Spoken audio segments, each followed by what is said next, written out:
욥기 23장 10절부터 17절까지입니다. 그러나 내가 가는 길을 그가 아시나니 그가 나를 단련하신 후에는 내가 순금같이 되어 나오리라. 내 발이 그의 걸음을 바로 따랐으며 내가 그의 길을 지켜 치우치지 아니하였고 내가 그의 입술의 명령을 어기지 아니하고 정한 음식보다 그의 입의 말씀을 귀히 여겼도다. 그는 뜻이 일정하시니 누가 능히 돌이키랴. 그의 마음에 하고자 하시는 것이면 그것을 행하시나니 그런즉 내게 작정하신 것을 이루실 것이라. 이런 일이 그에게 많이 있느니라. 그러므로 내가 그 앞에서 떨며 지각을 얻어 그를 두려워하리라. 하나님이 나의 마음을 약하게 하시며 전능자가 나를 두렵게 하셨나니 이는 내가 두려워하는 것이 어둠 때문이나 흑암이 네 얼굴을 가렸기 때문이 아니로다. 아멘. 기도하겠습니다.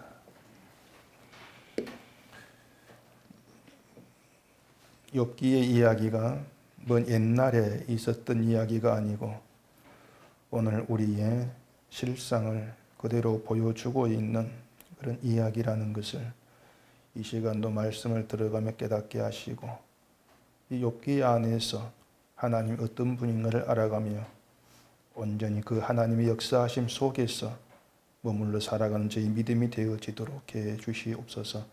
예수님 이름으로 기도합니다. 아멘. 욥기가 기록된 시대는 옛날하고도 옛날입니다. 지금 우리가 살아가는 시대하고는 완전히 다르고 또 욥이 이제 겪은 상황도 우리하고는 별 무관한 그런 상황으로 아마 느껴질 것입니다. 욥이 겪은 일 중에 우리가 어느 하나라도 겪지를 않았다면은 그렇게 생각되는 것도 당연하죠. 그래서 이 욥 이야기는 이제 나중에 우리가 이제 살아가면서 어려운 일을 혹시 겪게 되어지면은 욥처럼 인내하자 이렇게 교훈하기 위한 것으로 생각들을 많이 하고 욥 이야기는 우리가 한 기억의 한쪽에 저장해 놓으면 되는 것처럼 또 받아들이는 경우도 많이 있습니다. 근데 그것이 우리가 성경을 좀 잘못 보고 있는 것이고요. 욥 이야기가 나와 별 그렇게 깊은 상관이 없다는 그렇게 생각이 되어진다면은 욥기만이 아니고 다른 성경도 다 우리가 그렇게 보게 될 수밖에 없습니다. 이 성경에 나와 있는 모든 내용이 지금 우리가 사는 시대하고 다르잖아요. 다르고 또 상황도 다 다르기 때문에 우리가 보다 보면은 뭔가 내하고 공감이 안 되는 그런 부분들이 있을 수가 있는 겁니다. 그렇지만 이 욥기는 욥을 우리가 본받아서 욥처럼 하자 이러한 뜻은 전혀 담겨 있지를 않습니다. 욥을 본받자 이렇게 얘기한다면은 욥의 무엇을 우리가 본받아야 되겠습니까? 지금까지 욥 이야기에 나와 있는 걸 보면은 본받을 만한 게 없어요. 있어봐야 1장에 있는 그 내용인데 그것도 욥이 어떻게 신앙생활을 했기 때문에 온전하다, 정직하다 이런 말을 들었는지 우리가 알 수가 없는 것이죠. 더구나 지난 시간에 이제 말씀을 드린 것처럼 욥이 내게 반항하는 마음과 근심이 있다 이렇게 얘기를 하고 있었는데 그런 걸 우리가 본받자 이렇게 할 수는 없는 거지 않습니까? 또 생일 저주하고 원망하고 이런 것도 있는데 그것도 우리가 본받을 내용은 아니고요. 그래서 이 욥기에서 우리가 이렇게 하면 되겠구나 하는 것이 사실은 나오지를 않아요. 말씀드린 것처럼 해봐야 1장 내용인데 1장에 있는 것처럼 우리가 설령 참 온전하게 살구나, 네가 죄를 멀리하기를 참 힘쓰구나 이렇게 우리가 평가를 받아봐야 그래도 재앙은 받습니다. 그래도 재앙은 있지 않습니까? 이 사람들이 신앙 좋은 사람의 그 신앙을 본받고 싶어한 이유가 뭐냐면은 그 좋은 신앙을 실천해가지고 나도 좀 복받고 싶다는 거죠. 하나님 마음에 내가 들고 그래서 복받고 싶다. 이러한 심리가 거기에 다 들어있는 겁니다. 근데 욥은 신앙이 좋은 것처럼 보였는데 신앙이 좋아도 재앙을 받는데 그런 욥을 우리가 본받아야 될 이유는 사실 없죠. 그래 욥은 본받을 것도 없지만은 본받을 이유도 없는 겁니다. 그래서 우리는 욥의 인생을 이제 들여다봐야 되는데 왜냐하면 욥의 인생을 하나님 갖고 놀아요 지금. 그 인생에 굴곡이 있지 않습니까? 욥의 인생에 행복하게 살았던 시절이 있었고 그 행복 다 날아가 버리고 괴롭고 고통스러운 시절을 욥이 지금 겪고 있습니다. 그리고 나중에 이제 42장 가면은 다시 그 괴로움, 고통이 이제 다 끝나고 배로 축복받았으니까 뭐 행복이 시작된다고 이제 생각될 수 있는 그런 인생이 또 돼 있죠. 그렇게 굴곡이 있는 그런 인생이 되었는데 참 파란만장한 인생이다. 그렇게도 볼 수가 있어요. 그런데 그 인생들이 다 하나님께로부터 왔다는 거예요. 하나님으로부터 온 인생이다. 자, 우리는 하나님을 우리에게 좋은 걸 주시는 분, 자, 그렇게 생각을 하죠. 우리가 하나님 믿으면은 좋은 걸 주시는 하나님이다. 그렇게 이제 믿고 있는데, 그럼 욥이 자식들을 데리고 부자로 행복하게 살았을 때 그때는 이제 좋은 것이니까 그게 하나님께로부터 왔어. 그래도 이상할 건 사실 없는데 자식 다 죽고 재산 다 날아가 버리고 몸에 악창이 나서 고통을 겪는 건 나쁜 거예요. 우리 나쁜 거지 않습니까? 나빠도 너무 나쁜 거잖아요. 그렇게 나쁜 것도 하나님께로부터 왔다. 우리가 그렇게 아무 뭐 생각 없이 얘기할 수가 있겠냐고 하는 겁니다. 편안하게. 그 나쁜 것도 하나님께로부터 왔어. 결국에 그 욥의 그 이제 인생을 우리 이해에 맞게 맞추려면 스토리를 만들어내야 된단 말입니다. 그 스토리를 욥 친구들이 만들었거든요. 그 친구들이 만든 욥의 스토리, 그게 뭐였습니까? 네가 죄를 범했다. 좋은 건 하나님께로부터 왔다는데, 그거 맞는데, 지금 나쁜 거, 재앙은 그것이 하나님께로 온 건 맞는데, 네가 죄를 범해서 왔어. 그렇게 스토리를 이제 짠 거예요. 자, 하나님은 좋으신 분이고 사랑이시다. 자기 백성에게는 좋은 걸 주신다. 그게 우리가 아는 하나님이에요. 근데 그런 하나님이 나쁜 걸 너에게 줬다면 분명히 그럴 만한 이유가 있어. 그 이유가 바로 너의 죄야. 죄를 지었기 때문에 그에 대한 벌로 나쁜 걸 주신 것이니까 네가 회개를 해야 돼. 하나님은 너희가 회개하기를 지금 기다리고 있어. 이런 모든 것이 욥 친구들이 만 스토리예요. 근데 그 스토리가 하나님의 의도와 전혀 맞지 않다는 게 문제란 얘기입니다. 전혀 안 맞아요. 이게 인간이 이해할 때는 그럴듯한데 하나님에게는 전혀 안 맞는 스토리. 이제 그걸 두고 흔히 하는 말이 소설 쓰고 있네. 이런 말이죠. 말도 안 되는 얘기라는 거죠. 욥 친구들은 이제 욥을 이제 두고 자기들 마음대로 하나님을 막 상상해 하면서 소설을 쓰고 있는 그런 것밖에 안 된다는 얘기입니다. 이게 오전에 말씀을 드린 것처럼 하나님에 대한 그 지식이 진리가 아니고 인간의 본성, 죄와 연결되어서 나오는 거예요. 재앙의 원인이 욥 너에게 있으니 너만 잘하면 된다는 이것이 죄와 연결된 우리의 본성과 연결된 지식에 해당이 된다 그 말입니다. 왜 이게 죄와 연결된 것이라고 말씀을 드리는가 하면은 죄라고 하는 것은요 항상 인간에게 희망을 둡니다. 그 죄예요.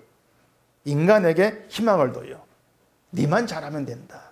나만 잘하면 되지 않겠는가? 내가 잘하면은 복 받지 않겠는가? 그게 나에게 희망을 두고 있는 거예요. 그게 죄라는 거죠. 반면에 믿음은요 인간에게서 모든 희망을 걷어가 버립니다. 모든 희망을 다 걷어가요. 그래야만 이게 인간에게 어떤 희망도 남지를 않아야만이 예수 그리스도가 유일한 희망이다. 예수님이 너의 유일한 희망이라는 것에 마음을 두기 때문에 그렇다는 얘기입니다. 다시 얘기할게요. 죄는 인간에게 희망을 두게 합니다. 믿음은 나에게 두고 있는 모든 희망을 다 걷어가 버립니다. 다 뺏어버려요. 그리고 오직 예수님에게만 희망을 두게 만들어내는 이것이 믿음과 죄의 다른 방향이 되는 거예요. 이걸 여러분들이 잘 정리해 가시면서 욥기를 좀 볼 필요가 있죠. 10절 보십시다. 그러나 내가 가는 길을 그가 아시나니 그가 나를 단련하신 후에는 내가 순금같이 되어 나오리라. 자, 내가 가는 길을 하나님이 아신다. 욥의 말이죠. 내가 가는 길을 하나님이 아신다는 그 말은요, 지금까지 욥이 살아온 인생의 모든 길이 욥 스스로 자기 발로 걸어온 것이 아니고 하나님께서 가게 하신 길이었다, 그 뜻입니다. 지금까지의 모든 길이 하나님이 가게 한 길이었어.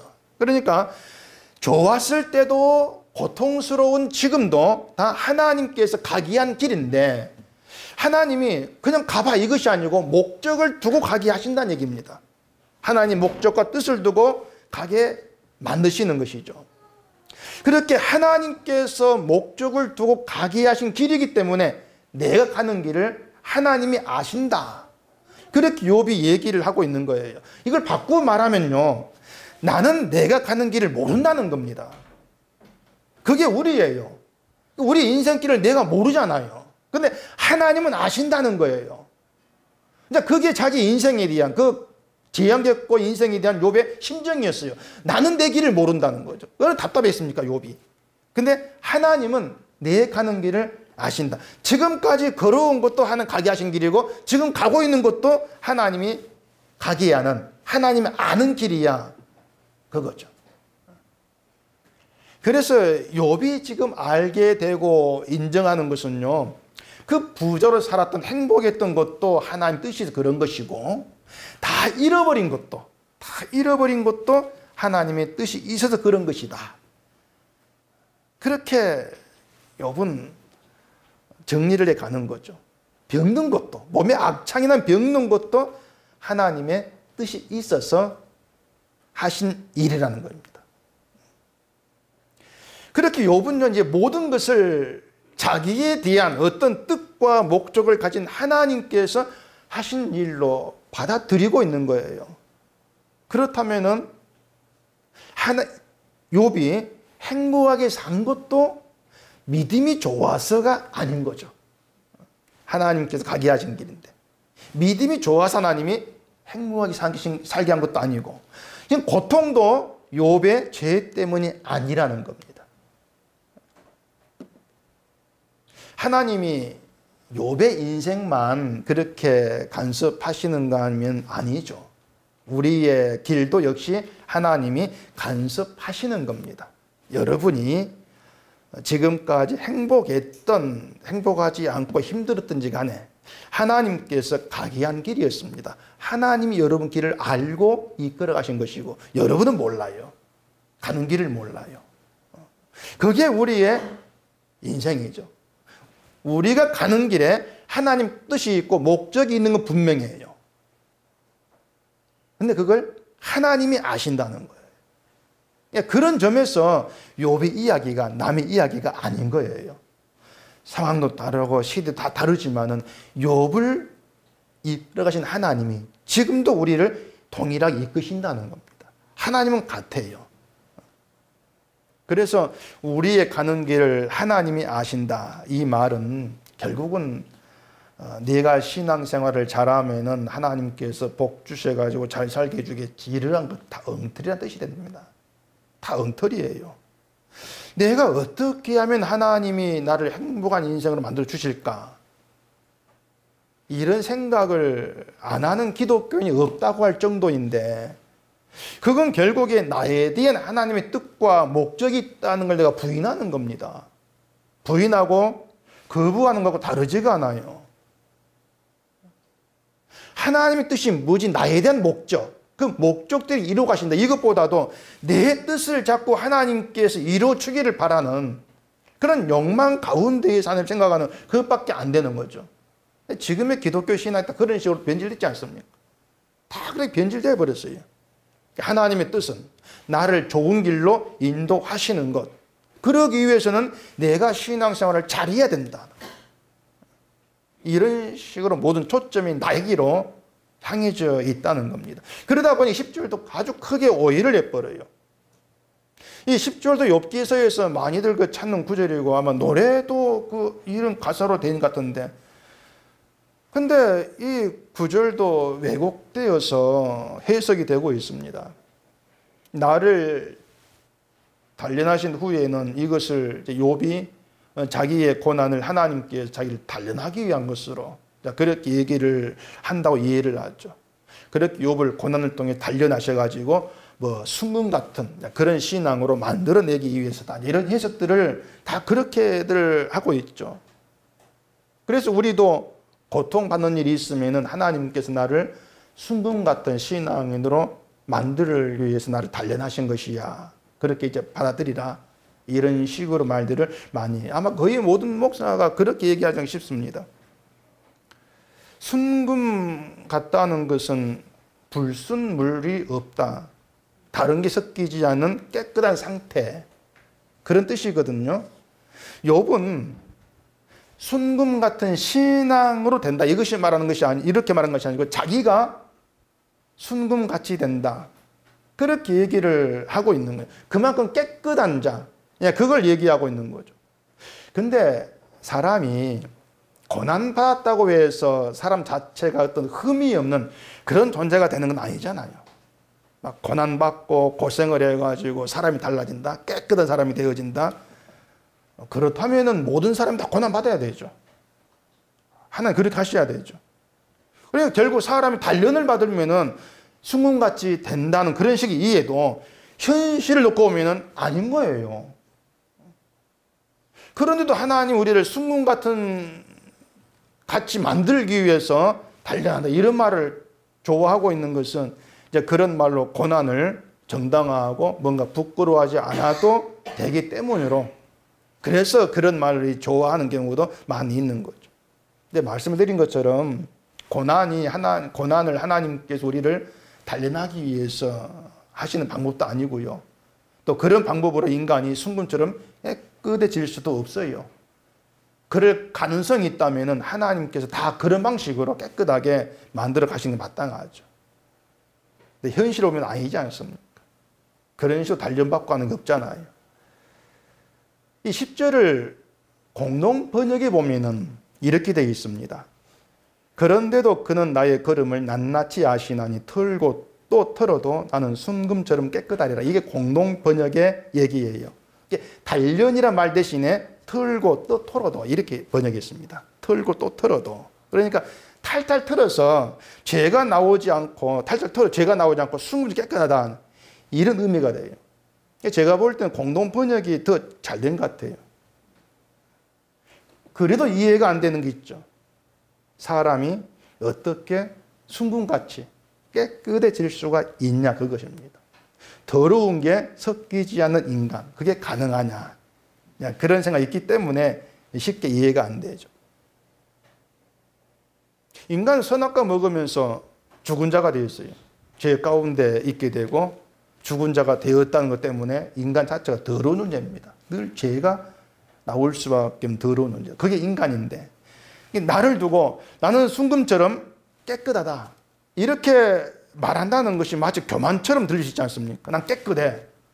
누가 자신이 그런 말할 수 있겠습니까? 그래서 욥이 말한 의도를 좀 잘 생각할 필요가 있습니다. 일단 욥이 순금 같다 이렇게 말하는 것은 욥이라는 인간 자체가 죄 없는 깨끗한 존재가 되어지는 그런 의미로 얘기하고 있는 것은 아닌 거예요. 자, 욥이 내가 가는 길을 그가 아신다 이렇게 얘기했습니다. 내가 받는 고난도 하나님이 다 아신다 이러한 뜻이죠. 근데 욥은 자기의 고난을 하나님이 다 아시지만은 그게 내 죄에 대한 징벌이 아니란 걸 욥이 알고 있는 거예요. 내 죄에 대한 징벌로 이 고난이 있는 것이 아니다. 이걸 욥이 알죠. 그러니까 무슨 뜻으로 무슨 목적으로 고난 주시는지 그건 모르겠지만은 죄 지었으니까 징벌 내리는 그런 걸 욥은 아니라는 것입니다. 때문에 욥은 내가 하나님을 만나면은 제발 좀 내 문제가 뭔가를 좀 알고 싶다는 거예요. 그러니까 하나님을 만나면은 그 이유 알 것이고 그럼 내 문제가 해결될 거다 이렇게 생각한 것입니다. 고난이 사라진 해결이 아니라 이유를 아는 거. 그게 욥이 하나님 만나고 싶은 심정이었어요. 이 이유를 알게 되어지면은 막 죄라고 몰아붙이는 친구들이 잘못 생각하는 것도 다 드러나지 않겠냐 그 말입니다. 이유를 알게 될 거니까. 근데 하나님을 발견할 수가 없는 거예요. 그래 8절에서 그렇게 얘기했죠. 그런데 내가 앞으로 가도 그가 아니 계시고 뒤로 가도 보이지 아니하며 그가 왼쪽에서 일하시나 내가 만날 수 없고 그가 오른쪽으로 돌이키시나 배울 수 없구나. 고난은 하나님 주신 것이고 따라서 고난의 이유도 하나님만 아시는데 욥이 생각할 때 내 죄 때문은 아니고 그러면 가장 좋은 해결책은 하나님 어디 계신가 알고 찾아가 만나면 되는 것인데 사방봐도 보이지 않고 만날 수가 없다. 그런 거죠. 이런 사정인데 욥의 입장에서 무슨 잘못이 있다고 할 수가 있냐고 하는 거예요. 하나님이 길을 끌어가는 과정에서 분명히 욥은 잘못이 없어요. 그냥 하나님께서 끌어가시는 거예요. 그런 점에서 순금같이라는 말을 하는 것을 이해할 수가 있단 말입니다. 죄 없는 가운데 고난을 끌려가는 것. 인간 자체가 죄 없이 것이 아니고. 그 뒤에 11절 보실까요?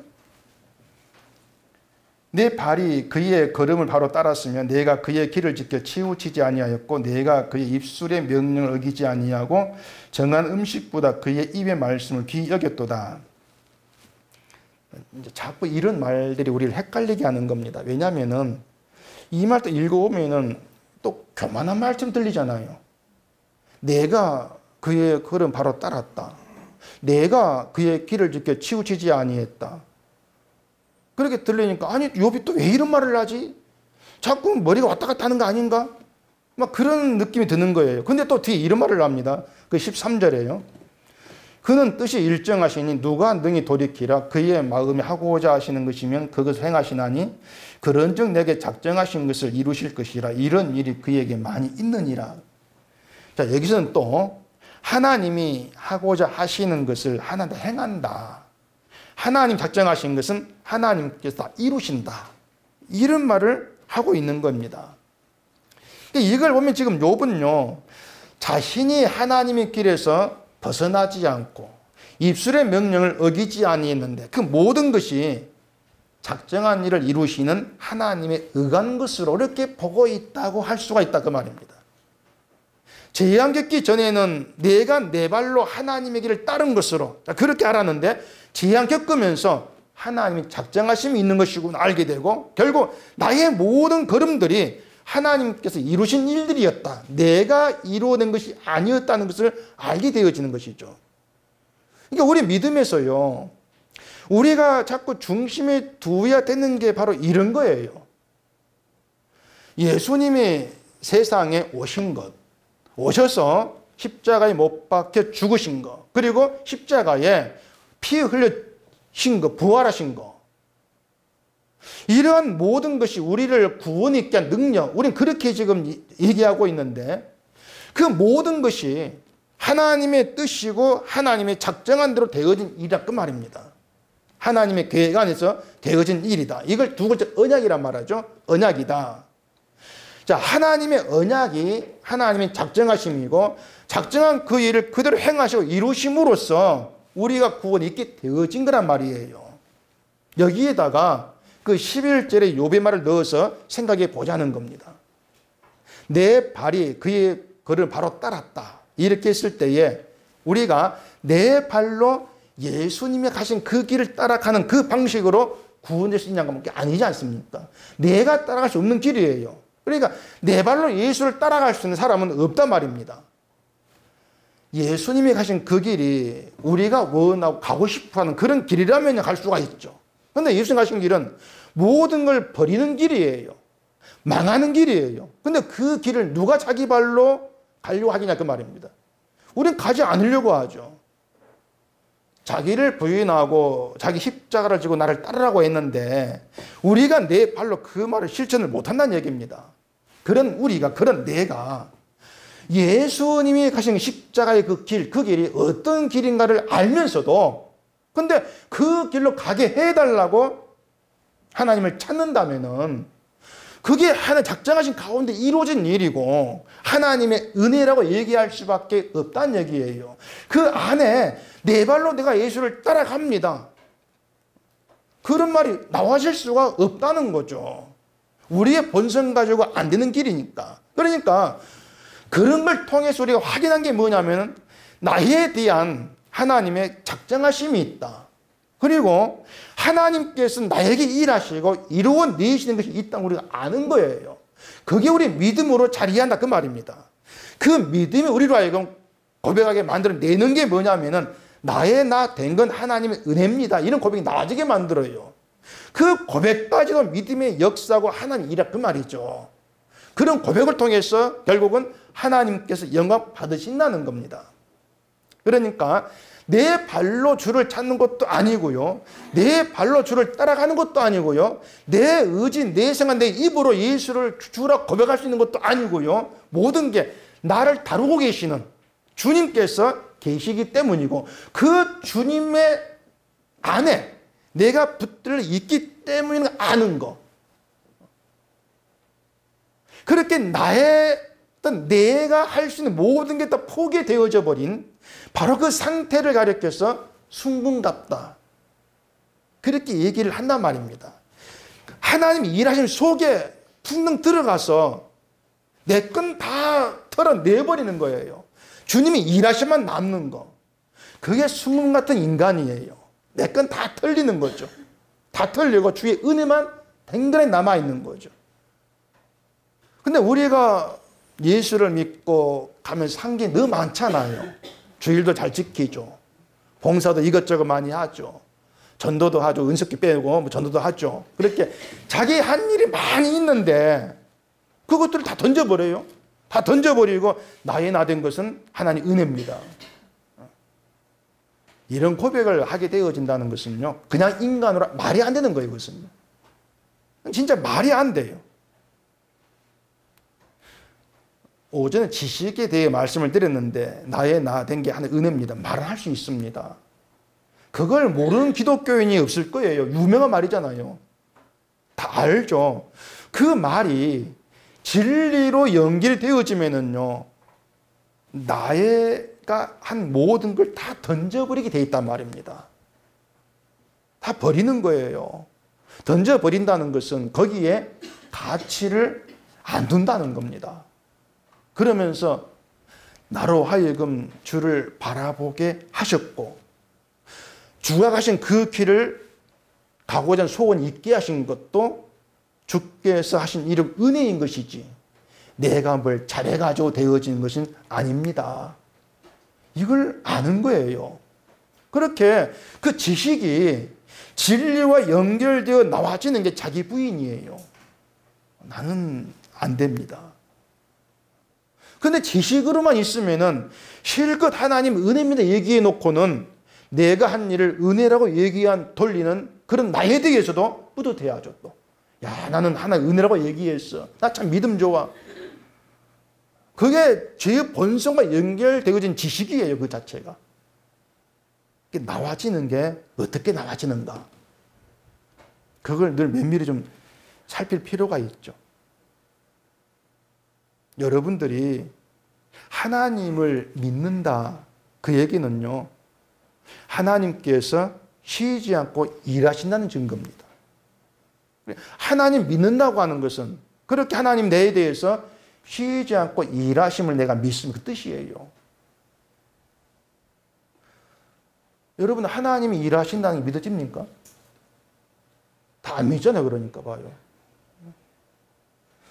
하나님이 일하신다는 게 믿어지면은요. 그 앞에서 하나님이 일하시는 앞에서 내가 합니다. 이런 말은 할 수가 없어요. 하지를 못하게 되어집니다. 또 하나님께서 내게 내 인생에 들어와 일하신다. 그게 믿어진다면 인생에 불안감은 없게 돼요. 내가 일한다고 한다면 내가 잘해야 되니까. 내가 잘할 수 있을까? 내가 잘못하면 어떻게 되지? 불안감이 없을 수가 없어요. 내가 잘해야 되니까. 그런데 하나님이 일하시고 내 인생에 하나님 작정하심이 있고 계획하심이 있고 하나님이 반드시 이루어내신다는데, 내 가는 길을 하나님이 아신다고 하는데 내가 불안해할 이유가 뭐가 있습니까? 이유가 없는 거죠. 지금 욥이 그 얘기를 하고 있는 거예요. 다시 정리해 봅시다. 하나님이 세우신 뜻과 계획이 있습니다. 그 계획하심에 우리가 들어있다면 우린 그 계획에서 도망칠 수가 없습니다. 벗어날 수가 없는 겁니다. 세상 모든 일이 하나님 말씀이 됩니다. 예수님 오셨고, 오신 예수님이 세상의 배척에서 죽였고, 근데 부활하셨고, 부활한 예수를 믿는 자들이 있게 되어지는 것, 모든 것까지 말씀대로 되어진 거예요. 말씀 안에서 하나님이 이루신 일이죠. 하나님이 그 일에 여러분을 붙들어서 앉혀 놓으셨다. 그 일하심 속에. 거기에 감사할 수 있어야 돼요.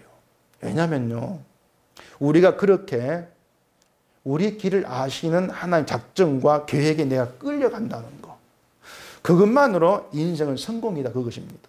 성공 자체예요. 인생의 성공은 두말할 것 없이 영광의 나라에 들어가는 거죠. 그게 인생의 성공이죠. 근데 이제 여기서 한 가지 짚고 넘어갈 게 있습니다. 그것은 그 하나님의 작정하심이라는 것을 내 구원에만 초점을 두면 안 된다는 겁니다. 근데 사람들이 또 그렇죠. 하나님의 뜻, 하나님의 계획, 작정, 그럼 온통 이제 나에게 초점을 두가지고 생각을 해버려요. 나를 구원하시고 뭐 이런 식으로. 그건 아니에요. 나를 위한 뜻이고 나를 위한 작정이 아니고 내가 누굽니까? 하나님의 영광을 위한 뜻이고 하나님의 영광을 위한 작정하심이에요. 그걸 건너뛰면 안 돼요. 절대로. 방향을 내게 바꿔버려도 안 돼요. 이걸 건너뛰어버리면요, 늘 하나님은 나에게 마음 좋은 하나님으로만 자꾸 살아요. 남아있게 돼요. 마음씨 좋은 하나님. 늘 그거밖에 없어요. 그 뒤에 15절 보십시다.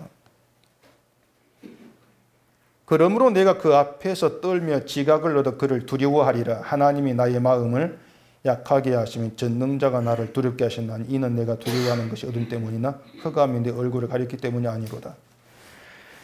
자, 14절에서 내게 작정하신 것을 이루실 것이라 이렇게 말했는데 왜 그 다음에 하나님 앞에서 떨며 두려워한다 이런 말을 하겠습니까?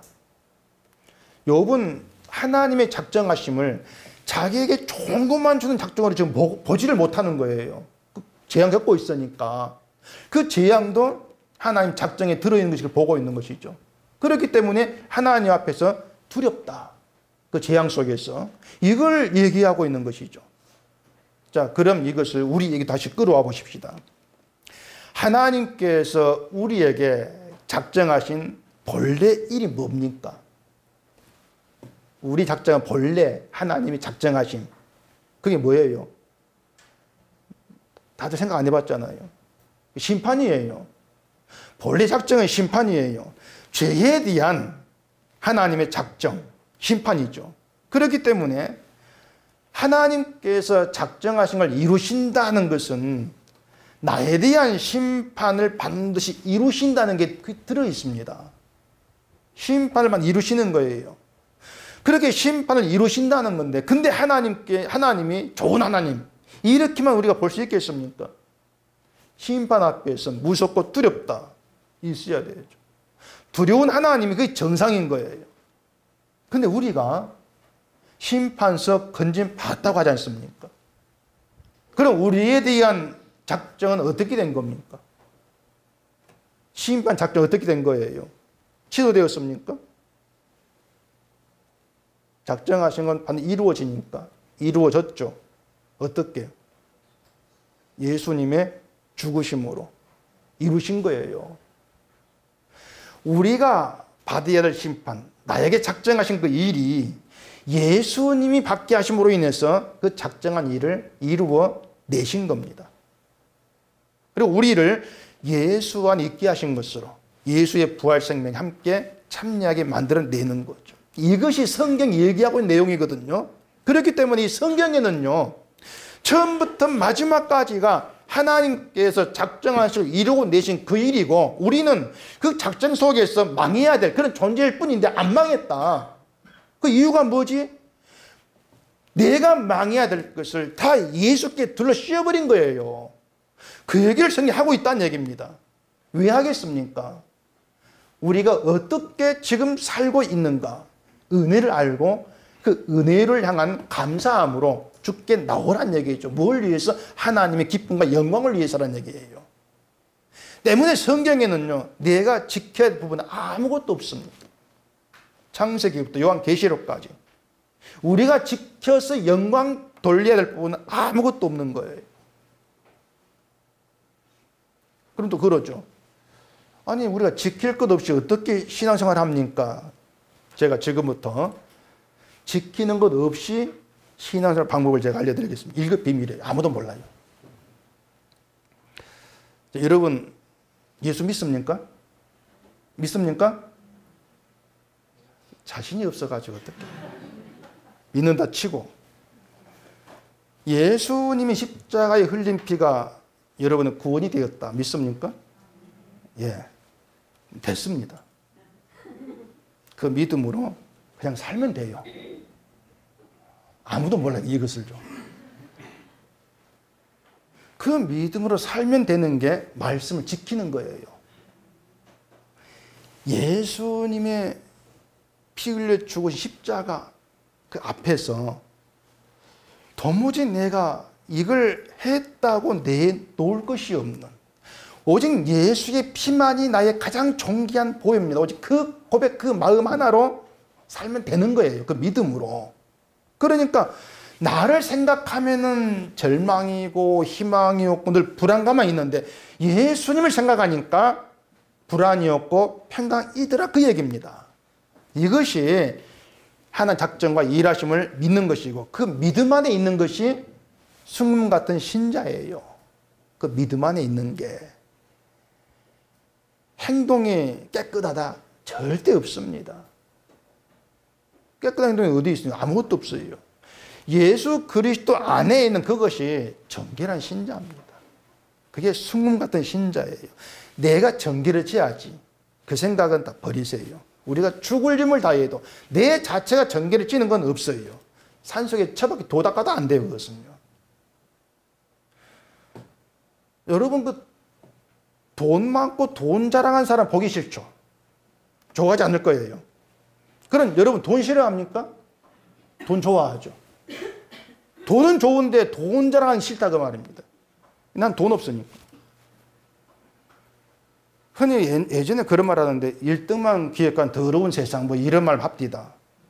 그건 내 자식 꼴등 일단 얘기죠. 실제 자식 1등 되기를 원하지 않습니까?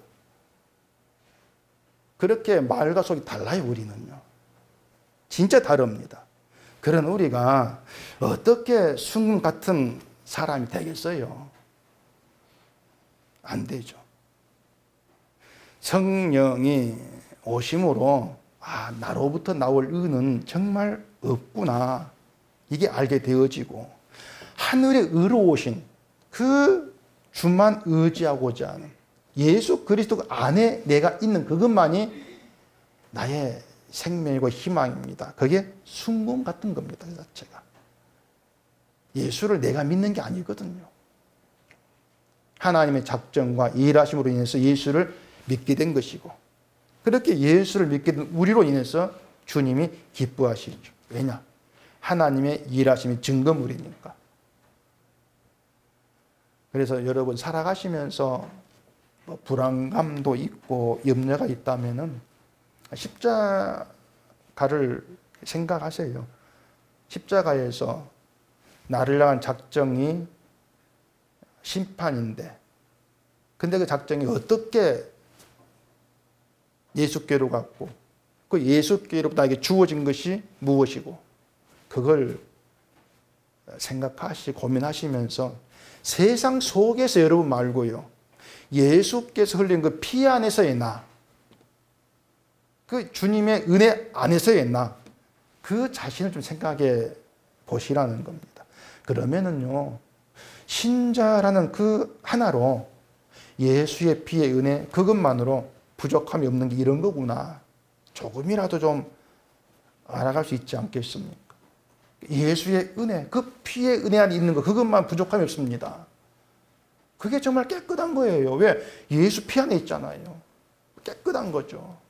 그 깨끗함 속에서 난 이것도 못하고 저것도 못합니다. 그 생각은 정말 할 필요가 없습니다. 주님이 이루신 것, 예수의 은혜의 세계, 그 모든 것이 하나님의 작정과 일하심 속에 주어진 축복된 것, 그걸 우리가 누리고 있는 게 신자라는 것을 여러분들 좀 생각해 가시면서 주로 인한 평강을 제발 좀 잃어먹지 마시기를 바랍니다. 기도하겠습니다. 우리 아버지 하나님, 예수를 말하면서도 또 이 예배당 나가면은 세상을 바라보고 세상이 좋다 그렇게 살아갈 우리 자신을 돌아본다면은 하나님 일하심 속에서 붙들려 있고 예수의 피 은혜 안에 있다는 것이 얼마나 좋은지를 모르겠습니다. 이 기쁨과 이 감사, 이 좋은 것을 세상 것 때문에 놓치고 산다면은 참 억울하다 생각되지 않을 수 없습니다. 늘 우리가 성령을 의지하고 또 하나님 일하심 속에 있다는 것을 늘 깊이 묵상하고 돌아오면서 나를 바라보고 불안해하는 것이 아니고 예수를 바라보고 예수께서 이루시고 주어진 그 모든 것 안에서 평강이 있고 자유가 있는 그 복된 그 삶을 조금이라도 누려갈 수 있는 저희가 되도록 도와주시옵소서. 예수님 이름으로 기도합니다. 아멘.